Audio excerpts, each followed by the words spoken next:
धन्यवाद। माननीय सदस्य श्री अनुराग ठाकुर जी। धन्यवाद सभापति महोदय। मैं अपनी पार्टी का आभार प्रकट करता हूं कि जिन्होंने मुझे इस रेजोल्यूशन के खिलाफ बोलने का अवसर दिया है, क्योंकि पिछले 12 वर्षों में विपक्ष ने जिस तरह से देश के संविधान, लोकतांत्रिक व्यवस्था, संवैधानिक संस्थाओं के खिलाफ एक षड्यंत्र रचने का काम किया है, बदनाम करने का काम किया है, अपमानित करने का काम किया है, किसी छिपा नहीं है। लेकिन हमारा लोकतंत्र इतना मजबूत है और देश के मतदाता इतने जागरूक हैं कि विपक्ष का कोई भी ऐसा षड्यंत्र हो, ऐसा कोई झूठ हो, असत्य हो, उसको धराशायी बार बार करते हैं, चाहे वो चुनाव में हो या सदन में हो। मुहावरा ना कि झूठ के पाँव नहीं होते, और ये झूठ का पुलिंदा, ये असत्य का पुलिंदा जो विपक्ष बांध कर लाया है, एक के बाद दूसरे हमारे सभी वक्ताओं ने, निशिकांत जी ने, रविशंकर जी ने, सब ने ये झूठ का पुलिंदा उन्हीं के कंधों पर बांधकर वापस भेजा है। यही नहीं, आज पूरा सदन माननीय स्पीकर ओम बिरला जी के साथ खड़ा है, और आप जितने भी भाषण अभी तक देखेंगे, सबने कहा है कि वो ओम बिरला जी की सराहना करते हैं, उनके व्यवहार से संतुष्ट हैं, उन्होंने उनको बोलने का मौका दिया, चाहे वो कांग्रेस का था, समाजवादी पार्टी का था, तृणमूल का था, किसी भी दल का था, हर किसी ने आज ओम बिरला जी के पक्ष में कहा है कि उनको बोलने का अवसर दिया गया। फर्स्ट टाइमर्स फर्स्ट, जो बोलते भी नहीं थे, जिनको उनकी पार्टी मौका नहीं देती थी, उनको भी बोलने का अवसर किसी ने दिया, तो उनका नाम है ओम बिरला जी। उन्होंने पीछे से उनको आगे लाने का मौका दिया। यही नहीं, शायद राहुल गांधी जी को यही बात चुभ गई कि मैंने तो आदेश नहीं दिया, मेरी पार्टी का सांसद बोल कैसे गया। चाहे वो 0 आवर में हो या किसी और डिबेट में हो, अब राहुल जी तो सदन में रहेंगे नहीं, अगर उनके सदस्यों को बोलने का मौका मिल गया तब वो भी छीनने का प्रयास किया जा रहा है। और यही नहीं सभापति जी, आप देखिए किया क्या है। स्पीकर महोदय के ऑफिस में जाके उनके साथ जितनी बदतमीजी और अभद्र व्यवहार किया गया, ये किसके नेतृत्व में किया गया?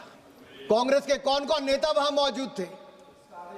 क्या उनकी शालीनता को या अपनी उद्दंडता के साथ, अशोभनीय व्यवहार के साथ इसी तरह शर्मसार करते रहेंगे? स्पीकर महोदय ने तो बड़ा दिल दिखाया, कुछ नहीं कहा, कोई कार्रवाई नहीं की। और जो पार्टी 60 साल तक सत्ता में रही, उसको एक नोटिस तक देना नहीं आता। नोटिस में इतनी खामियां साहब कि स्पीकर साहब को बोलना पड़ा कि जाके नोटिस ठीक कर लो। फोटो कॉपी साथ में अटैच कर दी, साइन पूरे नहीं किए, एक के बाद दूसरा किया। और ये परिस्थिति आई कैसे? माननीय नेता प्रतिपक्ष जब बोल रहे थे 2, 3, 4 फरवरी को, तो उन्होंने उल्लंघन किया सदन के नियमों का। नियम 349, 352 और निर्देश 115 के तहत अगर स्पीकर महोदय ने उनको रोकने का प्रयास किया, सुधारने का प्रयास किया, तो अपनी जिद पर अड़े रहे। तो राहुल गांधी को लगता है नियम उनके लिए नहीं, उनसे नियम है। एक परिवार अपने आप को देश के लोकतंत्र से ऊपर समझता है, देश के संविधान से ऊपर समझता है, और इस सदन के नियम कानून प्रोसीजर से ऊपर समझता है। उस पे आप और मैं क्या कर लेंगे? और इनके इतिहास में जाएंगे तो आपको समझ आएगा कि इन लोगों ने आज तक किया क्या है। लेकिन सभी सदस्यों ने तो माना ही है कि यह सदन लोकतांत्रिक बहस, वाद विवाद, संवाद के स्थापित मूल्यों पर चलता है और आगे भी चलेगा। हम उसके लिए तैयार हैं और माननीय स्पीकर महोदय के साथ पूरे कंधे के साथ कंधा मिलाकर खड़े हैं। पंडित नेहरू जी ने इस सदन में क्या कहा, 1954 में, 1966 में क्या कहा, और फिर 1987 में राजीव गांधी जी ने क्या कहा, वो श्रीमान राहुल गांधी जी और प्रियंका गांधी जी को तो जरूर पढ़ना चाहिए, क्योंकि उनकी पार्टी के नेता और इस देश के पूर्व प्रधानमंत्रियों ने क्या स्टैंड इस पे लिया था। छोटा मन और लोकतंत्र को शर्मसार करने की बात कही, तो आज ये वही लोग ये कर रहे हैं। मैं एक बात कहना चाहता हूं, कुछ लोग इस सदन के अंदर आते हैं तो -CCC आते हैं। ना सिविक सेंस है, ना कॉमन सेंस है और ना कॉन्स्टिट्यूशनल सेंस है। उनको तो आकर केवल उत्पात मचाना है। पॉकेट में हाथ देके आते हैं। और आप ठीक कहा आपने निशिकांत, आप देखिए, हम लोग जब लोकसभा के सांसद बने, हमें बताया गया कि सदन के अंदर आपका व्यवहार क्या होना चाहिए। कोई स्पीकर बोलता तो आगे पीछे जाना नहीं है, कहीं पे खड़ा नहीं होना, गैलरी को रोकना नहीं है और जेब में हाथ डाल के नहीं चलना है।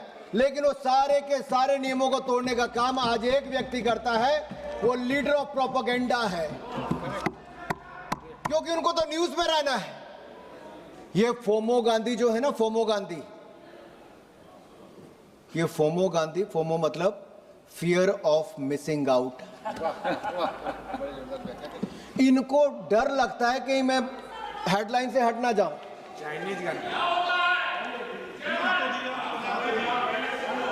आपको दिक्कत है फोमो से? इस पे कोई डाउट है?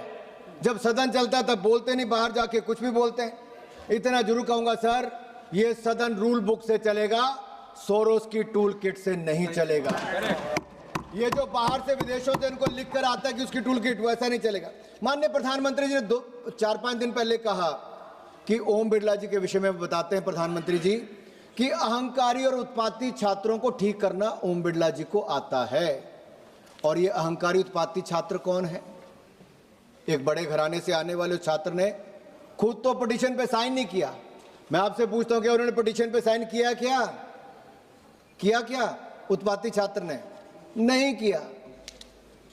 उनके दूसरे ने किया, उन्होंने भी नहीं किया, लेकिन आपको आगे कर दिया। और दूसरा पिटीशन पर साल तारीख सब कुछ गलत लिखते गए।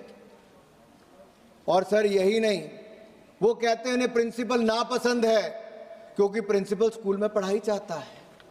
ये कहते हैं प्रिंसिपल कर्तव्य के प्रति ईमानदार है क्योंकि प्रिंसिपल को अनुशासन पसंद है।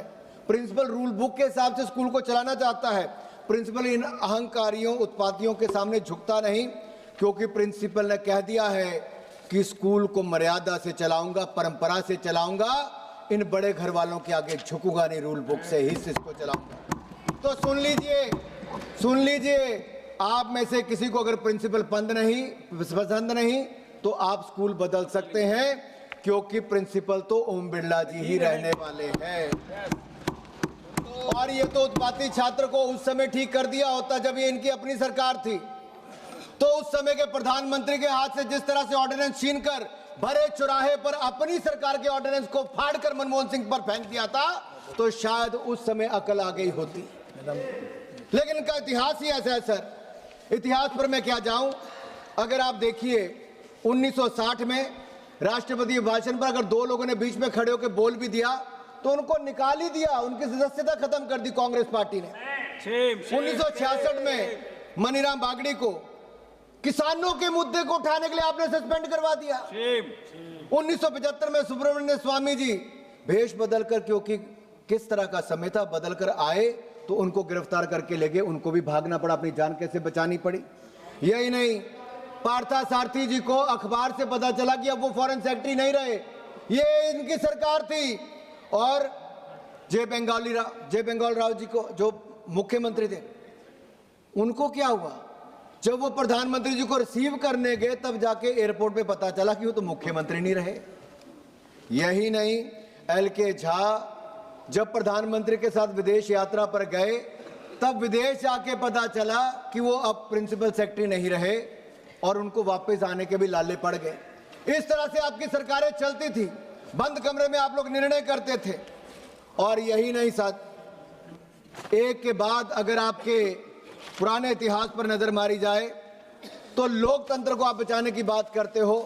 अगर लोकतंत्र का गला घोटने का काम सबसे पहले किसी ने किया तो अभी तो संविधान बने को 1.5 साल भी नहीं हुआ था। 1951 में पहला संशोधन पंडित नेहरू लेकर आए और उसमें मीडिया का गला घोटने का काम, फ्रीडम ऑफ प्रेस को बदलने का काम किया तो पंडित जवाहरलाल नेहरू ने किया।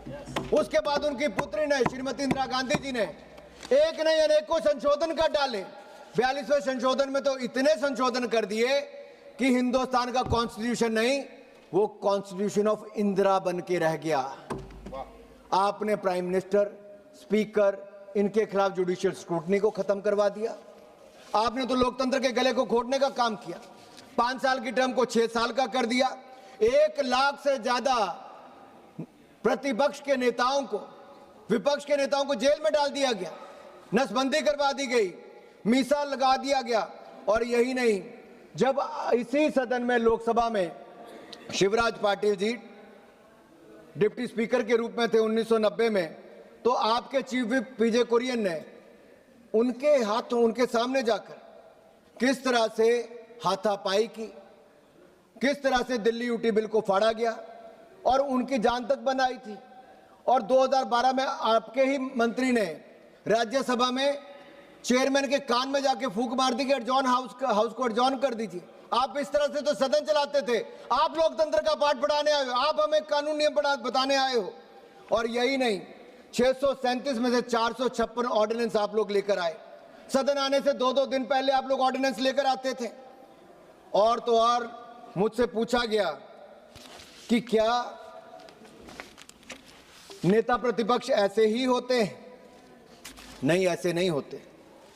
अटल बिहारी वाजपेयी जी भी नेता प्रतिपक्ष थे, लेकिन अटल जी का रवैया क्या था, क्या किस तरह का व्यवहार था उनका, ये लिखा है इसमें और मैं पढ़ के बता देता हूं। उस समय के स्पीकर 1993 में शिवराज पाटिल ने कहा अटल जी के बारे में, ही always helped facilitate smooth conduct of the proceedings. और उस समय के प्रधानमंत्री नरसिम्हा राव जी ने कहा वाजपेयी जी के बारे में, Mr Vajpayee had always been helpful and expressed confidence that he would help upheld parliamentary traditions। ये अटल जी के बारे में कहा। ये फोटो अटल जी की और उस समय के हमारे मंत्री की है, सलमान खुर्शीद जी की, जिन्होंने कहा विदेश में भारत का सर ऊंचा रखने का काम किसी ने किया और पाकिस्तान को करारा जवाब दिया तो अटल बिहारी वाजपेयी जी ने दिया था।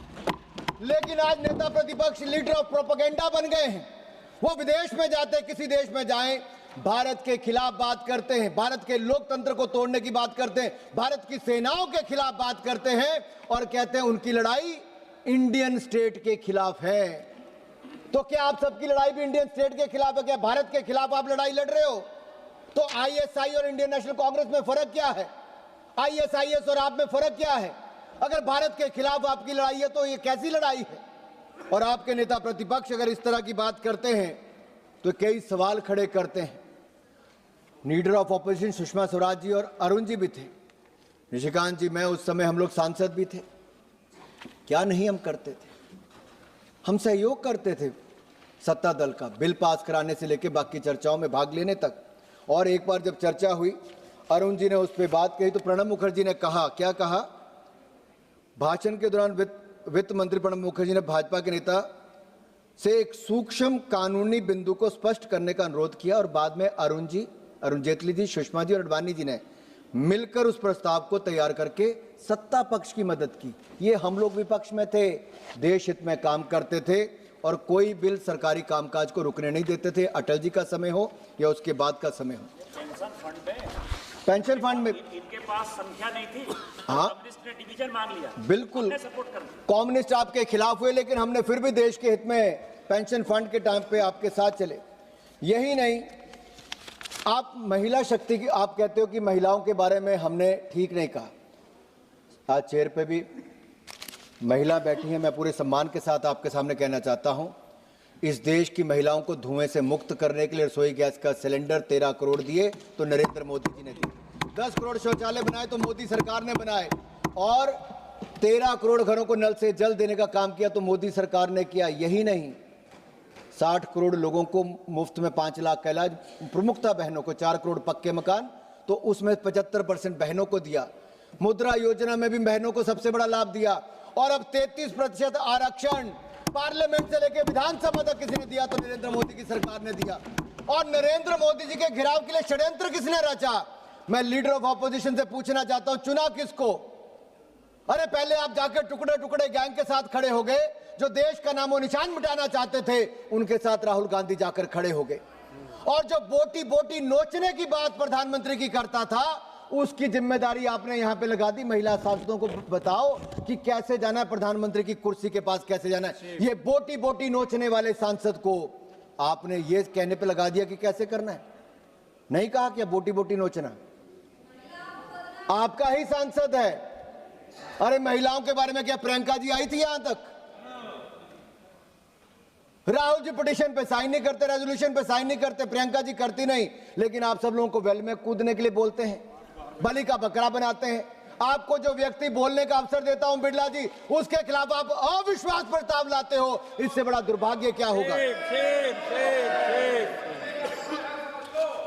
सर यही नहीं, इनको लोकतंत्र की बात करते हैं। सर माननीय सभापति जी, ऑर्गेनाइजर मैगजीन ने और क्रॉसरोड्स ने नेहरू जी का एक कार्टून बना दिया, उसके लिए पूरा फ्रीडम ऑफ प्रेस को चेंज कर दिया, कानून बदल दिया, संविधान संशोधन ले आए। 1975 में तो संविधान की हत्या कर दी, सारी डिटेल है। अगर देश में आर्टिकल 356 का किसी ने दुरुपयोग किया है, 90 से ज्यादा सरकारों को बगैर किसी कसूर के गिराने का काम किया, तो उनका नाम है कांग्रेस पार्टी, जिन्होंने उसका दुरुपयोग किया है। आज डीएमके वाले उनके साथ बैठे, करुणानिधि की सरकार उन्होंने गिराई। आज कम्युनिस्ट बैठे हैं, आपकी सरकार उन्होंने गिराई। अरे मुस्लिम लीग की आज आप बात करते हो, मुस्लिम लीग वाले ही उस समय मावलंकर जी के खिलाफ अविश्वास प्रस्ताव लेकर आए थे। आज राहुल गांधी जी और प्रियंका गांधी जी मुस्लिम लीग के कारण और उनकी पार्टी जो आज यहां पर है, उस सोच वालों के साथ, उनके साथ मिलकर ही चुनाव जीत पाते हैं वायनाड से जाके। ये तो मजबूरी इनकी बन गई है। मैं कहना चाहता हूं, लोकतंत्र की कुर्सी पर बैठना आसान है, लेकिन लोकतंत्र की मर्यादा को बनाए रखना बहुत मुश्किल है। सदन की गरिमा आवाज से नहीं, आचरण से बनती है। और मैं कहना चाहता हूं, जिन्होंने सदन को चलने नहीं दिया, आज वो सदन को बचाने की बात करते हैं। जिन्होंने नियम तोड़ा, आज नियम सिखाने की बात करते हैं। जिन्होंने देश को डराया धमकाया, आज वो लोकतंत्र बचाने की बात करते हैं। देश सब देख रहा है। Sir, this motion is not against the speaker, this motion is against discipline, this motion is against procedure, this motion is against equality, this motion is against one person, not against one person. This motion is against the idea that parliament must function. The country must decide who stands with parliament and who stands with disruption. मैं कुछ बातें यहां पर और आपके सामने जरूर रखना चाहूंगा। ये जो विपक्ष कह रहा था कि केवल उनकी बातों को डिलीट किया गया, मैं अपनी स्पीच को लाया, बहुत महत्वपूर्ण विषय पे स्पीच है, और उस स्पीच पे 11 लाइनें मेरी काटी गई। हमने तो ये नहीं कहा कि मेरे साथ भेदभाव हुआ। बाकी अन्य सांसद, निशिकांत जी आपकी भी कटती होगी, बाकी संजय भाई की भी इनकी कटती होगी। अगर कटती है तो जो स्पीकर को ठीक लगता है, चेयर पे बैठे को ठीक लगता है, वो कटती हैं। लेकिन आप ये कहना कि पक्षपात किया, नहीं, बिल्कुल पक्षपात नहीं किया। यही नहीं, अगर आपकी संख्या बल कम है, उसके बावजूद 56% टाइम विपक्ष को बोलने का मौका दिया, यह भी ओम बिरला जी ने दिया है। निष्पक्षता की बातें और भी बहुत है, लेकिन कुछ लोग हैं जिनका काम केवल आरोप लगाना है, फिर माफी मांगना है, और वो माफी मैन राहुल गांधी जी यहां पर नहीं है। माफी मैन ने कहा कब कब माफी मांगी? आरएसएस पर झूठे आरोप लगाए तो माफी मांगी, गांधी असैसिनेशन केस की बात करो तो माफी मांगी, चीन के मुद्दे पे तो माफी मांगी, मोदी सरनेम पे माफी मांगी, चौकीदारों से माफी मांगी, जब जब देखो राफेल पे तो माफी मांगी। अरे इस अविश्वास प्रस्ताव पर भी जिस तरह से आपने सावरकर जी के मुद्दे पे भी माफी मांगी, आज जब अविश्वास प्रस्ताव भी औंधे मुंह गिरेगा तो श्रीमान राहुल गांधी को एक बार फिर माफी मांगनी पड़ेगी।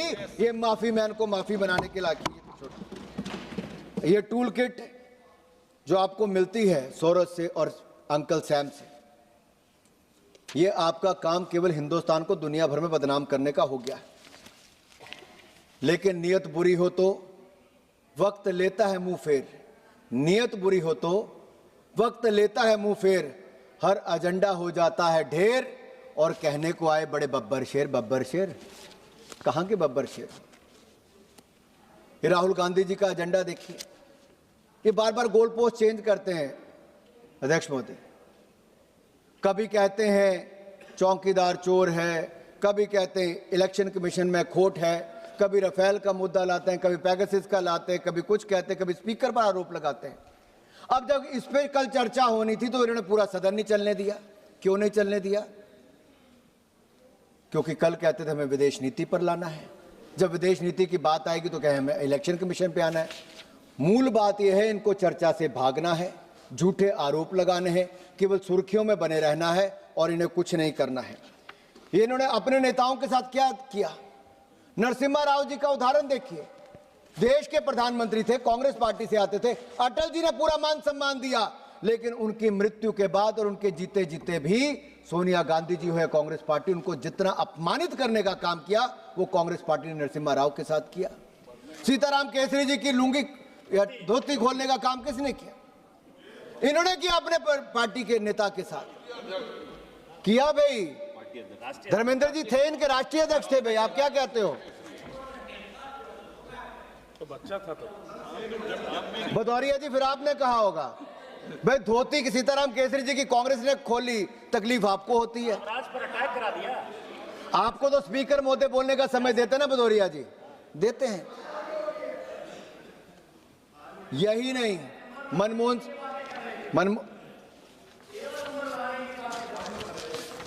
मैं नंबर नहीं बढ़ा रहा, मैं आपको याद करवा रहा हूं, क्योंकि नेताजी जब इस सदन के, क्योंकि धर्मेंद्र जी ने कहा नेताजी बार बार चीन की बात करते थे, मुलायम जी करते थे, ये आज के समाजवादी पार्टी के लोग भूल गए हैं। ये कांग्रेस की बात करते हैं, ये उसी कांग्रेस की बात करते हैं जिन्होंने 38,000 स्क्वायर किलोमीटर भारत का चीन को कब्जा करने दिया। उस पे समाजवादी पार्टी चुप रहती है, पूरी की पूरी समाजवादी पार्टी चुप है। धर्मेंद्र यादव चुप है, अखिलेश यादव चुप है, अनंत भदौरिया चुप है। क्यों चुप है? अरे इनको बोलने मत दो। मोहब्बत की दुकान लेके चल रहे हैं धर्मेंद्र। अरे बोलो छोड़ो, उसको क्यों बोल रहा है? आप बैठिए, बाद में पहले बोलने दीजिए। बैठिए, आप बैठिए प्लीज। हाँ, बैठने दो उसको। माननीय सदस्य बोलिए आप। नहीं दिया आपको। माननीय सदस्य आप बोलिए। माननीय सभापति जी, जब आप बैठिए। सुनिए अरे बर्दाश्त करो।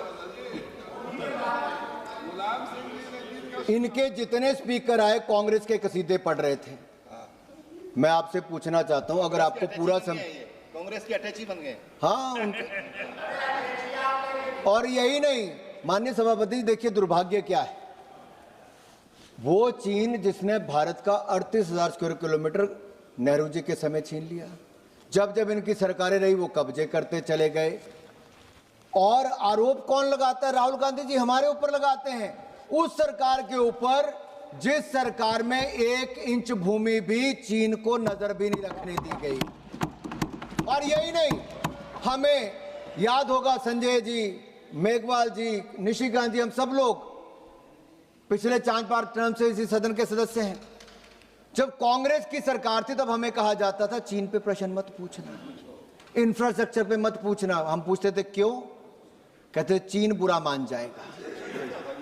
यहां तक कि पंडित नेहरू ने तो पीटीआई के एक वरिष्ठ पत्रकार को इसलिए निकलवा दिया, रोक लगवा दी कि चीन बुरा मान जाएगा।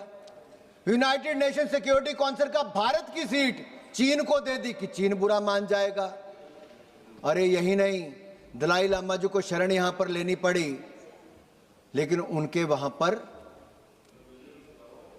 आक्रामक चीन को करने दिया कि कहीं हमारे से युद्ध ना हो जाए, चीन बुरा मान जाएगा। और चीन का दौरा करके आए तो सारी बातें सबसे पहले लेडी माउंटबेटन से शेयर करें। ये नटवर सिंह जी ने अपनी किताब, सॉरी माननीय सदस्य प्लीज आप चेयर को एड्रेस करें। नहीं, मैं नहीं कह रहा, नटवर सिंह जी ने अपनी किताब में लिखा है कि लेडी माउंटबेटन को जाकर बताया पंडित नेहरू जी ने कि चीन में क्या क्या बात हुई। अब ये मैं तो बता नहीं सकता, नटवर सिंह जी कांग्रेस के सांसद थे, मैं क्या बताऊंगा, किताब में लिखा है। वो उस वक्त प्रधानमंत्री जी के सहायक थे, नेहरू जी के सहायक थे, IFS अफसर। और लिखा भी किसने? नटवर सिंह जी, जो इनके परिवार के नजदीकी, पार्टी के नजदीकी और नेहरू जी के सहायक, वो लिख रहे हैं, मैं नहीं लिख रहा। और मैं इतना ही कहूंगा माननीय सभापति जी, ये विदेश जाते हैं राहुल जी, बार बार चीन के कसीदे पढ़ते हैं, चीन की हार्मनी की बात करते हैं। ये देश माओतंत्र से नहीं लोकतंत्र से चलेगा। आप जितनी मर्जी चीन की तारीफ कर लीजिए। बाहर गए, अमेरिका में जाके किससे मिले? जो भारत को बर्बाद करने की बात करते हैं, जो भारत को एक ही नहीं मानते। और वहां पे जाके क्या कहा? भारत में सिखों को पगड़ी पहनने पर रोक, गुरुद्वारे जाने में मुश्किल, कड़ा पहनने में मुश्किल। मैं बिट्टू जी यहां पर बैठे हैं, पूछना चाहता हूं, क्या बिट्टू जी गुरुद्वारे जाने पर रोक है क्या? अरे गुरुद्वारा तो आप छोड़ आए थे पाकिस्तान में, करतारपुर कॉरिडोर, करतारपुर लांघा किसी ने बनाने का काम किया तो नरेंद्र मोदी की सरकार ने काम किया है। अरे सिखों की पगड़ी को आपने रोंदा था, सिखों का कत्लेआम किया था, सिखों की माताओं बहनों के साथ अत्याचार बलात्कार की घटनाएं आपके समय हुई। इंदिरा जी की हत्या के बाद राजीव गांधी जी ने कहा बड़ा पेट गिरता है, बड़ा पेड़ गिरता है तो धरती हिलती है, और आबरू लूटने दी गई, शर्म करो, आबरू लूटने दी आपने, सिखों को न्याय नहीं दिलाया। और जब हमारी सरकार में एक सिख मंत्री बिट्टू जी सदन के अंदर आने लगे तो उनको कह दिया गद्दार। ये कैसी भाषा है? कितना अपमान सिखों का करोगे? ना 84 के दंगों का न्याय दिलाया, कत्लेआम अलग करवाया और वर्षों तक इंतजार करवाया, और प्रधानमंत्री मनमोहन सिंह बने तो उनके ऑर्डिनेंस को फाड़कर एक सिख प्रधानमंत्री का भी अपमान किया तो श्रीमान राहुल गांधी ने किया था। सिख समाज से माफी मांगनी चाहिए। हम तो अफगानिस्तान से पूरे सिख समुदाय को बुलाए और गुरु ग्रंथ साहब को भी वहां से पूरे मान सम्मान के साथ लेकर आए। हेमकुंड साहब तक रोपवे बनाया तो हमारे प्रधानमंत्री नरेंद्र मोदी जी बनवा रहे हैं। यही नहीं, 550वां प्रकाश उत्सव गुरु नानक देव जी का हो, 400वां हो, उसके बाद जाकर 350वां गुरु तेग बहादुर जी का हो, या फिर साहबजादों की शहादत की बात हो, उसको पूरे देश ने मान सम्मान के साथ मनाया। तो हमारी सरकार ने सिख समुदाय के साथ मान सम्मान, उनकी खुशी में भी हम शामिल हुए और उनको उनके अधिकार दिलाने में भी हम लोगों ने काम किया, प्रधानमंत्री मोदी ने किया है। इनसे हमने सीख रहे हैं, जिन्होंने सिखों के गले कटवाए। और इन्होंने क्या कहा सभापति जी, मुझे इस बात का खेद है, पंजाब और हिमाचल के और उत्तराखंड के और राजस्थान, हमारे 4-5 राज्यों के लोग डोकलाम में थे। राहुल गांधी जी ने कहा कि चीन की सेना ने हमारे सैनिकों की पिटाई की। नहीं, सच्चाई यह है कि पहली बार इतनी खुली छूट थी कि भारतीय सेना के जवानों ने चीन को इतना मारा है, चीन के सैनिकों को, कि वापस आंख उठाकर नहीं देखा। और मैं ये कहना चाहता हूं, उसमें सिख परिवारों से आने वाले भी सैनिक थे। मेरी अपनी लोकसभा क्षेत्र का, अपने जिसमें वार्ड में मैं रहता हूं, वहीं का एक युवा भी शहीद हुआ। ये कैसी बातें करते हैं? इन्होंने सेना का कभी सम्मान किया नहीं, अपमान ही किया है। ये सरेंडर की बात करते हैं। अरे 38,000 किलोमीटर देके सरेंडर आपने किया था चीन को, 38,000 स्क्वायर किलोमीटर को। 93,000 सैनिक हमारी गिरफ्त में थे, सरेंडर आपने किया था पाकिस्तान के आगे। यूनाइटेड नेशन सिक्योरिटी काउंसिल की सीट देके सरेंडर आपने किया था, सरेंडर मोदी जी ने नहीं किया। मोदी जी ने तो अपनी सेना के आर्मी चीफ को खुली छूट दी कि जो उचित लगे वो करो, सेना को खुली छूट देने का काम हमने किया है। और यही नहीं, उसी समय डोकलाम में, सभापति जी आपको भी याद होगा, रक्षा मंत्री भी वहां गए, हमारे देश के प्रधानमंत्री भी वहां पर गए। सेना के जवानों का हौसला बढ़ाने का काम रक्षा मंत्री और प्रधानमंत्री नरेंद्र मोदी और राजनाथ सिंह जी ने किया था। एक बात मैं आपको और कहूं, राहुल गांधी जी कहां थे कलवान के समय, डोकलाम के समय कहां थे? चाइना एम्बेसडर के पास, चाइना एम्बेसडर। मैं देश के सामने सच्चाई आनी चाहिए। और आज मैं सदन के माध्यम से पूछना चाहता हूं, आप जब ओलंपिक्स में भी गए चीन, तो आपकी क्या क्या मीटिंगें हुई, किससे हुई, आपको सदन को बताना चाहिए। जब देश के ऊपर अतिक्रमण करने का प्रयास किया जा रहा था, हमारी सेना के जवान मुंह तोड़ जवाब दे रहे थे, तब आप बंद कमरे में चीन के एम्बेसडर के साथ क्या कर रहे थे? आपने उस समय क्या किया और क्या लिया और क्या दिया? जानकारी हो या और कुछ हो, आपने क्या किया?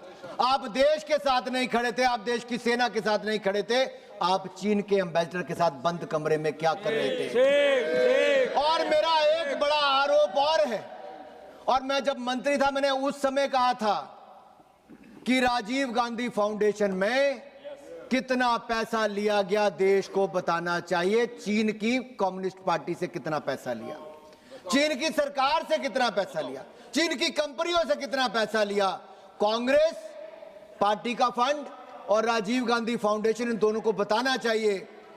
सच्चाई यह है, आज उस बात को लगभग 7 साल होने वाले हैं, 7 शब्द भी कांग्रेस के मुंह से नहीं निकले, क्योंकि चीन के हाथों में खेलने का काम आज राहुल गांधी कर रहे हैं, उनकी टूल किट पर काम कर रहे हैं। और यही नहीं, मैं आरोप लगा रहा हूं, सदन में ही लगा रहा हूं, और पहली बार नहीं लगा रहा, पहले भी लगाया धर्मेंद्र जी, आप बार बार मत टोकिए। ये कौन लोग हैं जो राम को काल्पनिक बताते हैं? राम सेतु था ही नहीं। उनको हिंदू 2024 के पहले सत्र में क्या कहा? हिंदू हिंसक होते हैं।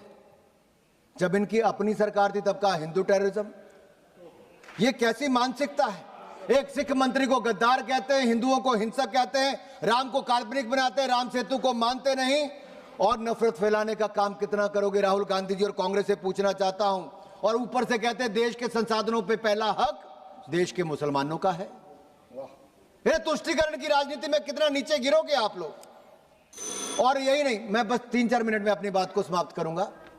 मैं सभापति जी आपके माध्यम से सदन से पूछना चाहता हूं, दुनिया की पहली क्रिकेट टीम भारत की बनी जिसने back to back T20 world cup जीतने का काम किया। ये भारत के खिलाड़ियों की शानदार उपलब्धि थी। अब इस तरफ वाले तो सारे तालियां बजा रहे हैं, जो भारतीय टीम के लिए सारे तालियां बजा रहे हैं। देखिए कैसे मेज थपथपा रहे हैं। लेकिन जो भारतीय टीम के लिए, भारतीय क्रिकेट टीम के लिए, भारतीय क्रिकेट टीम के प्रदर्शन पे भी उनके समर्थन में मेज थपथपा ना सके, ये इनका असली चेहरा दिखाता है। भारत के साथ नहीं खड़े। लेकिन पिछली बार जब भारत विश्व कप में हार गया तब कहा प्रधानमंत्री ने पुनौती ली। ये कैसी? ये देखिए, अब एक पप्पू से मुश्किल, दूसरे पप्पू का क्या करें? अब पप्पू से करें क्या? पप्पू का करें क्या?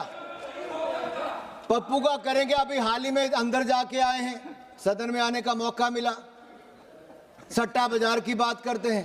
अरे भारत के खिलाड़ियों को जो देश के लिए वर्ल्ड कप जीत कर लाए हैं, आप जैसे नेता अगर इतनी ओछी बात करते हैं तो दुर्भाग्य है।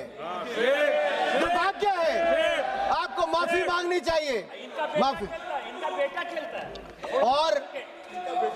और सट्टेबाजी में धकेल। सभापति महोदय, मैं आपको याद कराना चाहता हूं, इनका कसूर नहीं है। लालू जी का बेटा भी क्रिकेट खेलता था। अब टीम में 11 ही खिलाड़ी खेलेंगे। जो बाहर बैठा कोई तौलिया लेके जाएगा, कोई पानी लेके जाएगा, और टीम का हिस्सा होता है। जब पैसा भी मिलता है, इनाम राशि सब में बराबर बंटती है। मैं पूछना चाहता हूं, उन्होंने कहा मेरा बेटा तौलिया लेके जाता था, पानी लेके जाता था। भाई टीम का हिस्सा था, इस बात की खुशी नहीं थी। उनको अहंकार था तो मेरा बेटा टीम में खेलना चाहिए। जैसे राहुल गांधी जी को अधिकार है कि प्रधानमंत्री का पद तो इनके लिए ही बना है। ऐसे उनको लगता है कि बेटा नहीं खेल पा रहा तो भाई सबकी सेटिंग है। अरे भारतीय टीम ने शानदार प्रदर्शन किया, हमें गर्व है। हम गर्व से कहते हैं भारतीय टीम ने शानदार। यही नहीं, ये तो भारत को एक नहीं मानते, भारत को तोड़ने की बात करते हैं। इन्होंने तो कह दिया, विदेश में जाके क्या कहा कि भारत में ऐसा खतरा मंडरा रहा है कि आदिवासी हो, दलित हो, अल्पसंख्यक हो, वो विद्रोह में शामिल हो सकते हैं, ISIS जैसे बन सकते हैं। ये राहुल गांधी जी का बयान।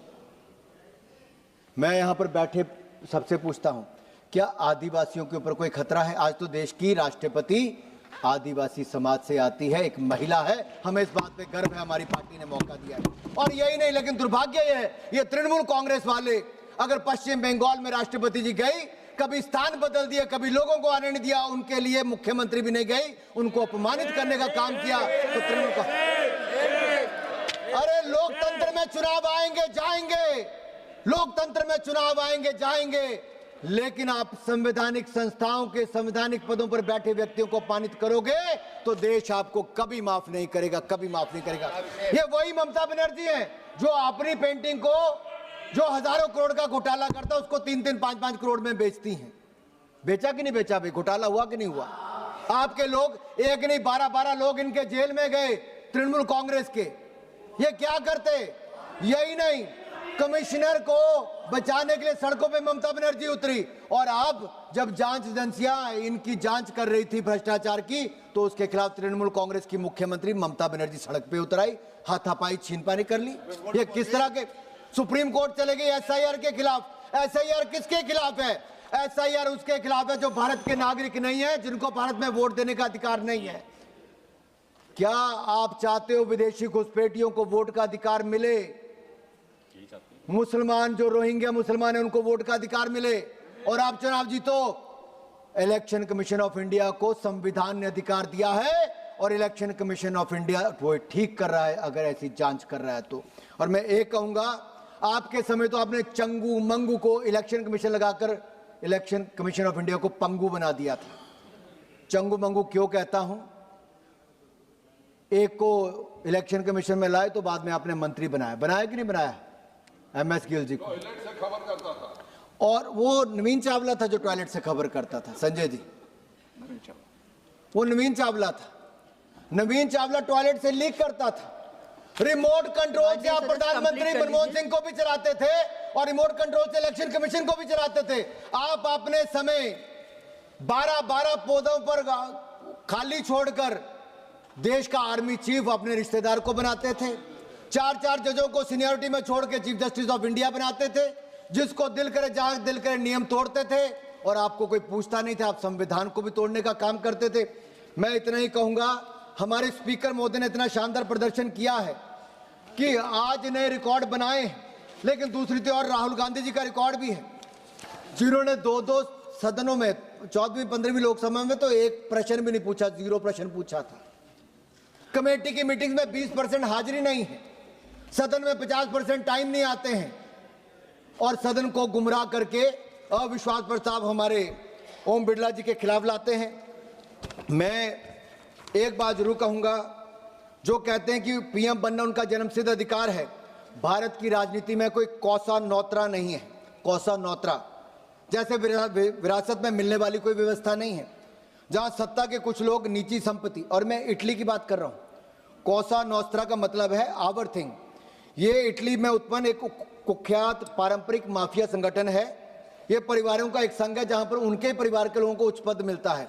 तो यहाँ कौसा नौस्त्रा नहीं है जहां की आपको वो मिल जाएगा। आपने हाउस को मिसलीड राफेल पे किया, बाकी विषयों पे किया। आपने बस 1 मिनट में खत्म, 1 मिनट पूरा। आप सैम पिट्रोडा की बात सुनते, वो सैम पिट्रोडा जो कहते 84 में जो हुआ सो हुआ, यानी कि सिखों का कत्लेआम हुआ तो हुआ। ये कैसी बात है? आपने जिद करके सनक के आगे अपने पूरे हाउस को गुमराह करने का काम किया। सभापति जी, ये लोकसभा किसी के परिवार की जागीर नहीं, लोकसभा किसी गठबंधन का मंच नहीं। लोकसभा भारत के 140 करोड़ भारतीयों के आस्था का केंद्र है और आस्था का केंद्र रहेगा। इस आस्थाओं को कमजोर करने की कोशिश आपने इमरजेंसी में भी की, संविधान संशोधन में भी की, बार बार भारत पर प्रहार करके भी की, तब भी देश झुका नहीं, देश डरा नहीं। देश ने आपके खिलाफ वोट दिया। आज भी सदन चलेगा, नियमों से चलेगा, संविधान बचेगा और संविधान से ही देश आगे चलेगा। आप जैसे लोग जितना मर्जी रोकना चाहे कभी रोक नहीं पाएंगे। ये देश बाबा साहब अंबेडकर के संविधान से चलेगा सभापति जी, लेकिन उन्हीं बाबा साहब अंबेडकर को अपमानित कांग्रेस पार्टी ने किया, प्रताड़ित किया, हराया। और राहुल गांधी जी ने तो अपने पांव के आगे उनके चित्र को, आपको तस्वीर जनता के सामने है, संविधान निर्माता की तस्वीर उनके पांव के आगे थी। ये कैसे है? धन्यवाद माननीय सदस्य। अंत में इतना ही कहूंगा, ये संविधान को तोड़ने मरोड़ने वाले भी हैं, सदन पर प्रहार करने वाले भी हैं, स्पीकर के खिलाफ अविश्वास प्रस्ताव लाने के लिए भी हैं। लेकिन सदन ने एक तरफ कहा है, हर पार्टी के सदस्य ने कहा कि ओम बिरला जैसा अध्यक्ष नहीं मिल सकते, क्योंकि ओम बिरला जी ने जो किया वो पार्टी लाइन से बाहर निकल के फर्स्ट टाइमर्स को, जो पहली बार भी सांसद बने उनको भी बोलने का मौका दिया। मैं इसलिए कह रहा हूं सभापति जी, 14वीं लोकसभा में जब मैं सांसद बन के आया, सोमनाथ चटर्जी सांसद थे। 15वीं में मीरा कुमार जी थी जब मैं सांसद बना।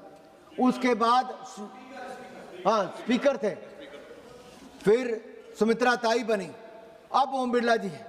मैं कह सकता हूं 5 बार का सांसद होने के नाते, अगर मुझे कभी एक बार एक स्पीकर ने कहा कि विपक्षी दलों के हों या अपने दल के हों जो पहली बार के सांसद हैं, उनको जाके कहो कि 0 आवर में कुछ बोलें, अपने क्षेत्र का विषय को उठाएं, उनको बताओ कि नियमों का पालन कैसे होता है या बोलना कैसे है। लोकसभा स्पीकर ने इतना बड़ा मन करके कहा, ओम बिरला जी को मैं साधुवाद भी देता हूं। आज पूरा सदन माननीय उनके साथ सदस्य खड़ा श्री है एम और देश भी देख रहा है कि संविधान को बचाने वाले के साथ आज सदन खड़ा है। आपने मुझे बोलने का अवसर दिया। बोलिए, इस अविश्वास प्रस्ताव के खिलाफ सब लोग अपना वोट करें और ओम बिरला जी को हम जल्द अपनी सीट पर देखेंगे। इस देश के सदन को चलाएंगे, लोकसभा सदन को चलाएंगे। धन्यवाद, धन्यवाद सभापति।